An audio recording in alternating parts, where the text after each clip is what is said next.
Ladies and gents, very busy week for me. 1 a.m. currently. I like grinding, man. I've been back to it. It's kind of fun. Anyways, thank y'all for coming back. Today I have NBA topic. So I was going to put this out yesterday, but I forgot. I already had a video scheduled for yesterday. So we're a day later than I wanted to be. Everybody saw LeBron talk about it. Everybody saw the responses around the industry. You're going to see more this week. You're probably going to see LeBron asked about it. We just beat the Clippers. He's probably going to be asked about it again, post-game interview. So we'll hear it about it again. My only thing is, part of the discourse that I've seen surrounding this entire topic is people talking about it always seems like the media is throwing personal shots at the players. And I saw a lot of the greats in the past either had to deal with this or didn't have to deal with this on this level. And social media has killed it and blah, blah, blah, blah, blah, all of this. And people think that they want the X's and O's content and they don't really want that. That doesn't get the views. And I think everybody is missing the point. And I think Brian Windhorst, and to an extent Gilbert Arenas, even though I disagree with the premise he's basing it off of, but Brian Windhorst especially hits on it. If you guys haven't watched the Thanalysis podcast, right? Brian Windhorst has an episode on there from a couple of months ago, maybe a year ago now, but whenever it was, he talked about how there's a storytelling element missing in NBA media right now. And he was kind of getting at that point on First Take. But, you know, First Take is a TV show, so you got to keep it moving. You don't really have the time to expound the way you want to. But I agreed with Brian. I think that's the most important part.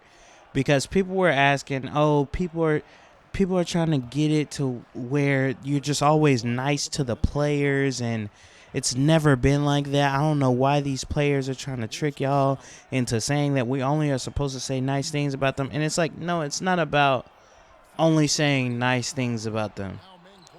Because if that was the case, then you could accuse Brian Windhorst of doing the same thing when he didn't have the most glowing things to say about Luka in the finals, when he was talking about him not playing defense and not always being in the best shape and how it cost him his team. Now, in fairness to my point, I was critical of Brian for that stance because I thought even if it was true, it was ill-positioned because it was framed in which a way where it was like Luka cost them this game, and because they went down 3-0 and Luka cost them this game, Luka has cost them the series. And I just didn't agree with that. You know what I mean? So I had pushback for that one in particular. But the point still stands because even what Brian was doing in that moment, he's using that moment to point out a flaw and be critical of Luka Doncic, yes. But it's a flaw in which we just saw him get traded because, like he said, when he said it, nobody in the Mavs had anything bad to push back on him with. And Tim McMahon was saying that if they had something to push back with, trust they would have done it. So obviously most of the Mavericks organization agree with that, at least the top brass. And we see that because he's been traded to the Lakers for exactly what Brian Windhorst was talking about. Now, the portion in which I'm okay with Brian saying it is because if that's how you truly feel and if that's what you really think, you're chronicling a portion of his career because he was critical in saying if Luka wants to be able to get over this hump and not just get back here but actually win the championship, this is what he needs to do. And if he were to do that, I know for a fact you would see Brian come out and tell the story of how however many years ago it had been from whenever if Luka was to win the championship and get in better shape and play better defense, whatever. you would hear Brian talk about how that was something that he overcame from his first failure. And I know this because I've seen Brian do it. And that's my problem with the media. And that's what I think most players' problem is, but they haven't told it. Now, LeBron actually did say it correctly. And now that I'm talking about it, I'm going to pull up LeBron's tweet. Because I actually think LeBron is the one that got this the most right out of everybody. LeBron actually said it very elegantly. He said, exactly made my point, but anyways, happy this convo has started. It ain't about face of the game, quote unquote. And it ain't about one person or one show. It's about the culture of basketball, the most beautiful game in the world. Our game has never been better. Incredible young stars from all over the world and some older ones. Steph Curry should be all we are talking about today. Let's discuss how great OKC and the Cavs have been this season with two completely different styles and break down why or how they have. Of course, if players don't perform, we need to discuss that too and break that down. Even that can be discussed in a way that's not to bring finality to that player's game, but to leave room to see how that player responds, and let's watch the journey of that player. This ain't about me either. At this point, I don't really care what's said about me. It's always something. This is about the impact the negativity is having on our beautiful game and fans. I know I speak for a lot of players and, more importantly, a hell of a lot of great fans that truly love and celebrate this sport around the world. Hashtag mind the game. Brian is perfect. Brian said it perfect. Brian said it perfect. Perfect, Brian. I wish I had the perfect sound effect on my soundboard because I would definitely play it. Perfection, LeBron. Yes, like he said, the most important part in there. Even that can be discussed in a way that's not to bring finality to that player's game, but to leave room to see how that player responds, and let's watch the journey of that player. That's what I'm saying. That's what I'm talking about. We can talk about somebody's shortcomings and not sit up here and act like all of our greats didn't have shortcomings. We don't have to sit up here and look at Jason Tatum failing in the finals and then going down 3-0 to Miami and just coming away with the conclusion that he'll never be the face of the league after that, or that he's not one of the greats. He's never going to be a Kobe Bryant, a Michael Jordan, or this or that. Like all of those players didn't fail. I know we like to talk about it like Mike didn't fail, bro. But the year before they actually beat the Pistons, if you guys don't remember, the Bulls were good enough to beat the Pistons. It just didn't get done. They took them all the way to Game 7, and they were up in that Game 7. They just didn't get it done. But the feeling around the whole world was, this is probably the Pistons' last time beating the Bulls, because they're quite clearly the better talented roster. These young boys are ready. They just probably didn't have the experience this go around. But this will probably be the last go around that they lose. But we don't talk about that as if that's a failure in Mike's career, because it wasn't. Like, I actually like Nick Raz. I think he has a lot to say, but a lot good to say. But the comment that he made recently about, he was comparing Luka and Wemby. And okay, if you think Luka was better in year 2 than Wemby, that's fine. But to sit up there and say, hey, how about Wemby get his team to the playoffs first before we start talking about some. And it's like, what, nigga? What are you talking about, dude? Why do we have to do that? Why can't you just say, I think Luka was better than Wemby in year 2. Luka made the playoffs. This is his roster. This is his numbers. Spurs didn't. This is his roster. This is his numbers. Even though I don't think that's a fair comparison, because I definitely think that the bottom of the West today is better than the bottom of the West when Luka was in his second year. So I could make that kind of context. But even if I wasn't gonna make that, I don't think adding the extra negativity to it and like, okay, there's a such thing as building up drama, and then there's a such thing as throwing shots at people. And I don't think that we need to throw shots at players and throw shots at their legacy and shots at their career. And then we don't even add context. Another thing that Nick Wright does that I don't like that most people do about Kevin Durant, I hate it. I hate how they say, post Golden State, he hasn't done anything. And it's like, so are you discounting the fact that the next, like the best team in basketball, and then James Harden gets hurt in the opening minute of the Bucks series, and then Kyrie Irving breaks his fucking kneecap in game 2? Kevin Durant had an awesome performance in Game 5, a great performance in Game 6, and another awesome performance in Game 7. They just couldn't overcome the fact that their second best players on the floor were Blake Griffin in 2021, like 2 years before he retired, and Jeff Green. Those were the players that they were counting on, because Joe Harris was a complete no-show. James Harden was a shell of himself. And Steve Nash couldn't coach. We literally saw that in the next year. People always talk about, oh, Kevin Durant struggled with physicality in the Boston series. No, he didn't. They were running ISO ball, your turn, my turn. They had no actual plays. Patty Mills and Joe Harris couldn't hit the bright side of a barn. And every time that Kevin Durant and Kyrie Irving caught the ball, it was at least 3 defenders defending them on the perimeter anywhere that they caught it. All you got to do is go watch the tape. You'll see it.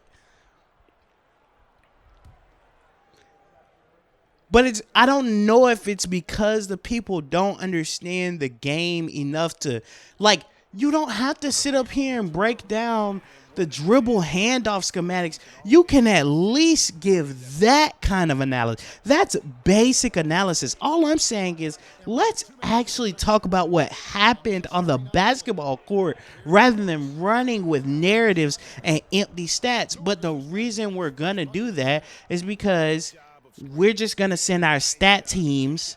They have to have a job. So let's get them to pull up these stats that match the narrative that we want to paint. And that's how we're going to run our shows. Rather than giving actual basketball analysis and providing real context behind why these things go this way. What about the fact that in 2022, I was floored by this because my good friend Christian, he's been a basketball fan for forever, but he's been real casual. A lot of it comes from 2K, watching the finals, basic stuff, right? Playing backyard basketball, that kind of stuff, right? So first time that we really sit down and watch a full playoff series, 2022 Milwaukee versus Boston. He comes home, because we were roommates at the time when we were living in another city. He comes home that day, and he sees me in the living room getting ready to watch the game. So he like, shoot, I'm about to watch with you. I sit him down. I say, hey, bro, you about to watch 2 of the greatest basketball players you're ever going to see in your life. Go at it. Get ready for a treat. We finish the game. Bro turns to me. He says, Giannis didn't shoot that good this game, but was it me or was he the best player on the floor? We got into a chit-chat about that. We ended up watching the whole rest of the series. What do you know? That series makes him a Giannis fan and a Boston fan. He becomes a fan of basketball. This guy is like, I'm in the middle of doing stuff. He's texting me about games going on. I'm not watching anymore. Like, we birthed a basketball fan by just watching some great basketball. And he was asking me, how did you know? I'm like, bro, the one thing I don't understand about the media is these guys faced off in 2018. That was the first time I actually watched Giannis. I had never really watched Giannis before that. I watched him, Jason Kidd, last year with him. And I watched him in the first round, Milwaukee versus Boston. Because I was familiar with the Celtics because I watched a lot Jaylen Brown's rookie year, and I watched a bit when Kyrie was still healthy. So I was familiar with them, and I told my friend Rogers, RIP him, I told him at the time because he was a Celtics fan and he was nervous about them doing anything in the playoffs. And I said, y'all will go as far as the two young guns take you, especially y'all rookie. I was talking about Jason Tatum. I watched the Boston versus Milwaukee series, and I came away thinking, yo, these three, because I was thinking about Terry Rozier was very excellent that series, but I knew he wasn't a star. But Chris Middleton, Giannis, Drew Holiday, Jaylen Brown, and Jason Tatum, I was like, yo, these guys are all stars. And they are here for a while. This is one of the premier matchups in the East when LeBron leaves, because everybody knew LeBron was going to LA. And that was one of the best first round series you're ever going to see in your life. Ever. Go back and watch the 2018 Milwaukee versus Celtics series and imagine being there for each game, like live in real time. Guys, I'm telling y'all, like, it's 2:00 in the afternoon when these games are coming on like Sunday, and I'm glued to the computer screen watching them because that series was just awesome. And so for them to have a rematch in 2022, I want to say it was casually mentioned offhand once at the very beginning of the series, where it's just like, oh yeah, they matched up in the playoffs before. And it's like, no, they matched up in one of the most epic first round series you're ever going to see in your life, dog. That series determined who was going to the conference finals that year, because I strongly believe that Milwaukee team would have beat Philly as well. And the only reason they didn't end up going to the conference finals that year rather than the next one was because Boston knocked them off. So this is a rematch of epic proportions. That series is so great that we're clamoring for it the next year. But you never get any media coverage of that. Nobody ever talks about that series. Nobody ever covers the game that way. Nikola Jokic and the Denver Nuggets. Quick story. My little cousin Jalen, say little cousin, but he only a couple years younger than me. Jalen, at the time, he's telling me 2014. LeBron goes back to Cleveland. I say, yeah, shoot, y'all got the best team in the NBA. Y'all should be ready to win. Now, this is 2014. This is before the season starts. He says, I don't know, Maya. You know who gonna be good? I said, who? He said, Golden State. I said, the Warriors? Ain't nobody worried about the Warriors, look, cuz. He was like, okay, Maya, I'm trying to tell you, Andre Iguodala over there, Steph Curry, they pretty good. I'm like, all right, yeah. I see him in the finals. I'm like, yo, look, cuz, you was on to something. The second time Lil Cuz tells me something like that, and I don't believe him again. Denver, 2018, right before the season starts. He said, I say, Lil Cuz, who you looking out for this year? He say, Denver. I'm thinking, you a Broncos fan. Now you a Nuggets fan. He like, no, I ain't even a Nuggets fan. They good, Maya. They ready. They making the playoffs this year. I'm like, all right, we'll see. Denver makes it. Not only do they make it, now I'm paying attention to their playoff run because I remember Lil Cuz telling me about him, and I didn't believe him again, and he was right again. So I'm paying attention to him. I'm watching their playoff series. Nobody talked about the fact that they were on the verge of going down 2-1. And Jamal Murray has the game of his career up to that point. The only person that talked about it in the national media was Skip Bayless. And that's because he's a Spurs fan. Jamal Murray saved their season. Jamal Murray went on to have like a bad game 5 or game 6, something like that. And Nikola Jokic balled out. So I'm looking like, whoa, who are these guys? We go into the second round. They're facing Portland. Now, remember, this is the year that Portland just knocked out OKC 5-1. 4-1 in 5 games. And they're on their way to the Western Conference Finals.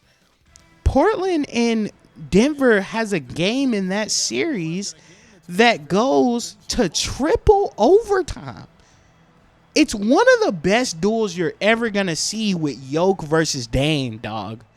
I want to say Portland had ended up winning that game, but I was heartbroken for Jokic because I was like, yo, big fella looks tired out here, and he is leaving it all out here, dog.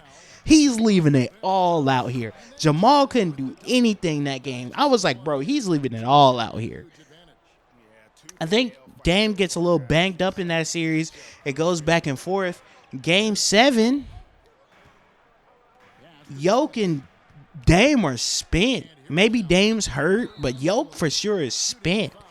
Jamal Murray and CJ McCollum have a duel for the ages, dog.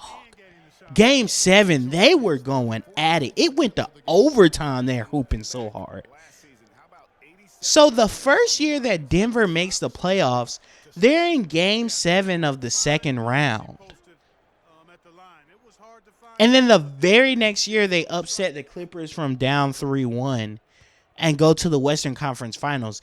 And everybody is shocked. And I'm like, there's no way this is a shock to you because they were one game away the year before.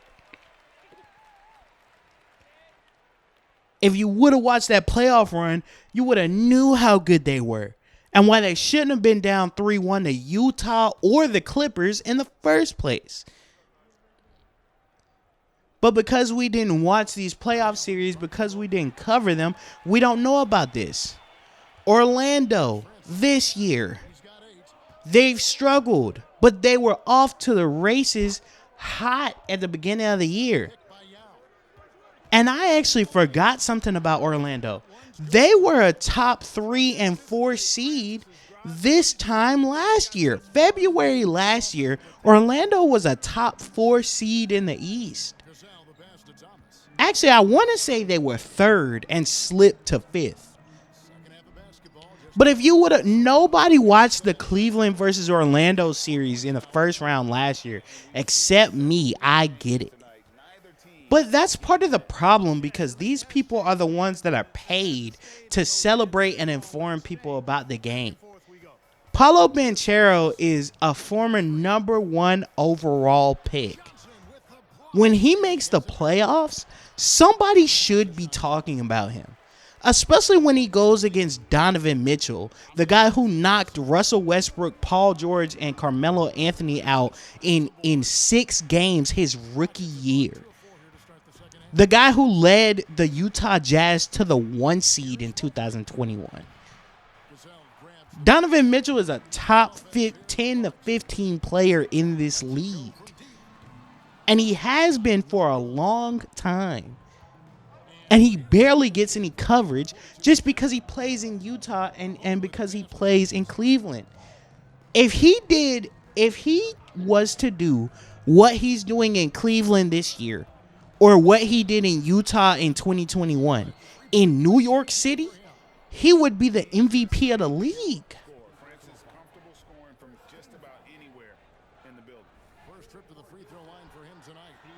Like, he's great.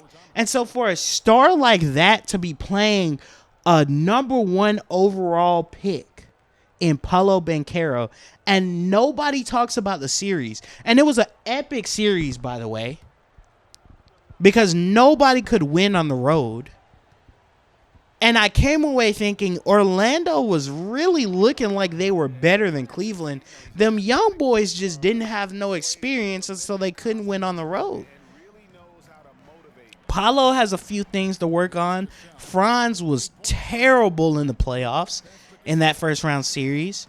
So them two play a little bit better, and they have a little bit more experience. They're going to come into next year and run ship. So when they were a top 4 seed for the first half of the year, I wasn't surprised at all. Even when Paulo and Franz went down, I wasn't surprised. When Franz came back and was balling and kept them afloat, I wasn't surprised because Franz had been doing that before Paulo was there. But you can't get the media to understand these things. And then we sit up and we wonder why we can't promote the next generation of stars or why nobody is going to be the face of the league. And it's because we're not promoting these guys. If you want them to be American born, Cade Cunningham in Detroit. I placed a lot of bets on Jalen Duren on Underdog last year. So I watched a lot of Detroit games. I came away thinking, you know, Detroit's not that good, but Jaden Ivey and especially Cade Cunningham are really like that. They're really like that, especially Cade Cunningham. So when I come into the season and I see that they actually have NBA players on their roster, and I watch the first 2 Pistons game of the season, and I say, wow, they're a fun team. And I tell my boy Christian, you know, I think Detroit's going to make the playoffs this year. And he's like, yeah, I can see it getting the play in. I said, nah, bro, I think they're going to be a top 6 seed in the East this year. And he's like, you going that far? I said, watch. They're going to be better than you think. Why do I know this? Why did Lil Cuz know about Golden State? Why did Lil Cuz know about the Denver Nuggets? Because we were paying attention the year before it happened. Yoke winning an MVP wasn't a surprise to us. Jason Tatum and the Boston Celtics being as good as they were wasn't a surprise to anybody. The Orlando Magic having a top 4 seed at the beginning of this year. The Detroit Pistons actually looking like they're going to make the playoffs. It's not a surprise to any of us. Tyrese Halliburton getting to Indiana and doing what he's doing wasn't really a surprise to anybody that watched him on the Kings because the Kings themselves were thinking about trading De'Aaron Fox. All the quote-unquote NBA nerds couldn't believe that they traded Tyrese Halliburton. It's like, wow, you guys were looking for a guard for all of these years. You finally get one. You finally get one that pairs, looks like pretty well next to De'Aaron Fox. And the first thing you do was trade him. Now, it was great for Tyrese Halliburton's career. It was great for De'Aaron Fox for the first year. But it's the Kings, so they didn't do anything with it. But we're not surprised by these things because we're paying attention. We're here. We're watching. We're building up these stories. Jason Tatum and them failing in the finals in 22. Coming back the next year, going down 3-0. Looking like they were going to make the first 3-0 comeback in history, then Jason Tatum spraining his ankle. Jaylen Brown saying, okay, I got to step up, and then not doing it. That very next year, they improved their team. They come back. Jaylen Brown looks like an even better leader. People are wondering what's going on. And he tells Doris Burke, yeah, my team looked to me when Jason went down, and I wasn't able to answer the bell, and I vowed to myself I was never going to let that happen again. That's a story that we should be able to sell.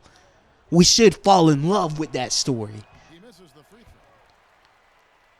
We should be looking like, man, for the first half of the series, Jason Tatum was really struggling, but the fact that he could make up for it with the new offense and how improved his playmaking was. He was able to utilize the fact that he had better teammates around him. Their big star acquisition and Kristaps Porzingis went down, and they were still able to win the championship. That's the story we got to tell. You want people to care about Jason Tatum? You want him to have the it factor? All you got to do is sell the people on him.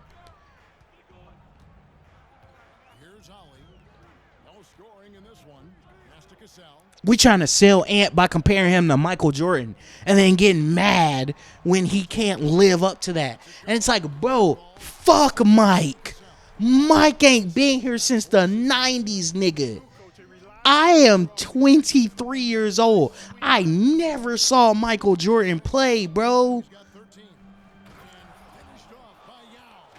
I never saw him play. And I'm 23. What about the kids that are in middle school and high school right now? They never even got to see Kobe, much less Mike. Why the fuck do we keep talking about these guys? Not that we shouldn't celebrate the past, but I'm saying, why is there always a comparison to these people? I get it, Mike's the greatest and all of this shit, but bro, we talking about Ant, we not talking about Mike. We talking about Brian, we not talking about Kobe. We talking about Steph, we not talking about Magic. Draymond Green got the nerve to say that his era was the best. Draymond, I want you to know, I'm 23 years old. I was a teenager when I watched that era where you guys were dominant. I'm going to tell you what actually happened.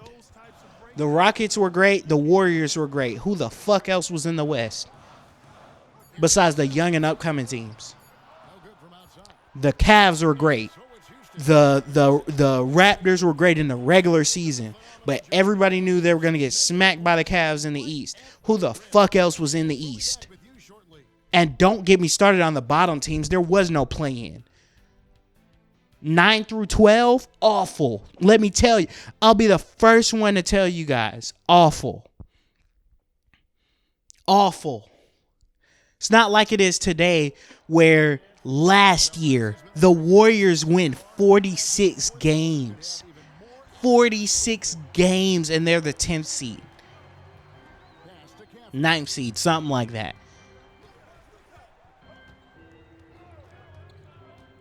That stuff of epic proportion. If you're outside of even the playoffs on a regular year, like without the play-in, you're outside of the playoffs and you won 46 games?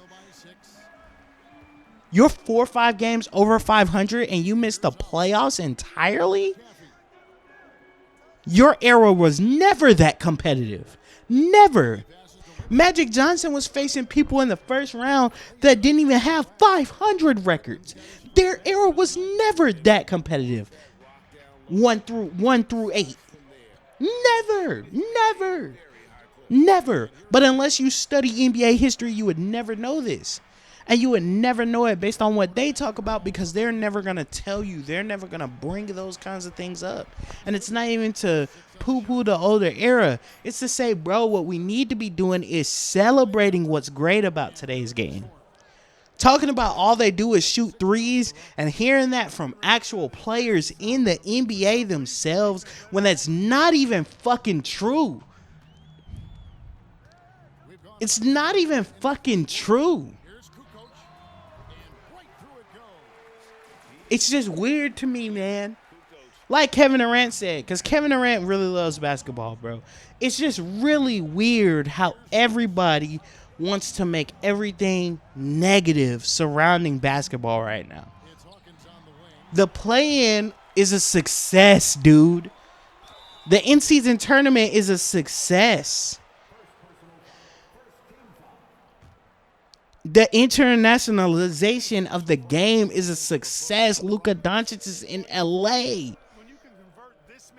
Him and Jason Tatum have a real rivalry. Nobody even talked about, like, people are surprised, like the kids are surprised. Why does Tatum not like Luka? It's like, bro, they've been compared from their first years in the league. Who do you like better, Tatum or Luka? The media used to have so many debates about Tatum versus Luka. They didn't even talk about that when they finally matched up in the finals.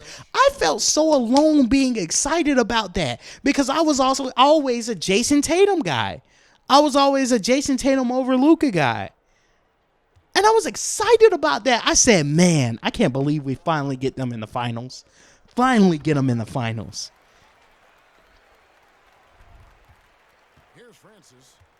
I was one of the only people. So, like I said, I get what LeBron's saying. I get what KD's saying. I agree with them. I think he hit it right on the head, nail on the head. I'm just disappointed by it. I'm disappointed to see all the negativity surrounding the game, and yeah, I've made my point. Thank y'all for watching, man.